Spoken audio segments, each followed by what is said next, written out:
से लेकर के और विशाल से विशाल जानवर और धरती का सबसे बुद्धिमान प्राणी मनुष्य, सबको एक ही तलाश है, आनंद की तलाश। आनंद कोई धन में खोजता है, कोई पद में खोजता है, कोई यश में खोजता है, कोई इंद्रिय सुख में खोजता है, लेकिन आनंद की जगह पे दुख ही मिलता है।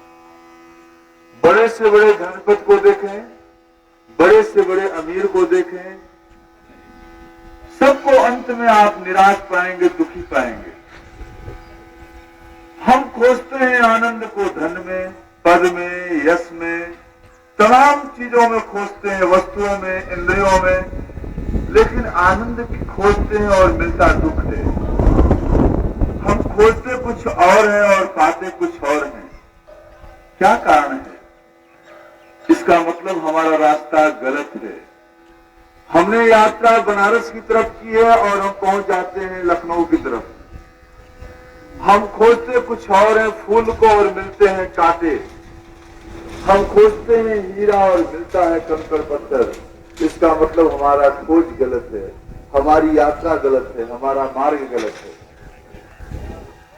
ध्यान ले, इंद्रियों से जो कुछ भी खोजेंगे आपको संसार की चीजें मिलेंगी, पदार्थ की चीजें मिलेंगी, और पदार्थ कभी भी आपको आनंद नहीं प्रदान कर सकता।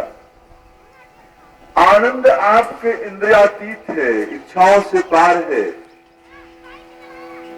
जब आप स्वयं के भीतर डुबकी लगाते हैं, जहां परमात्मा है, जहां ब्रह्म है, जब उस दिशा में आप यात्रा करते हैं, तो आपको आनंद की धारा, मूल स्रोत मिलता है।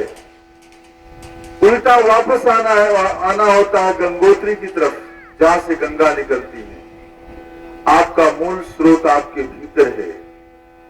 आप ध्यान के द्वारा, आप भजन के द्वारा, आप सत्संग के द्वारा जब अंतर यात्रा पर जाते हैं, भीतर की यात्रा पर जाते हैं, तो आपको आनंद मिलता है।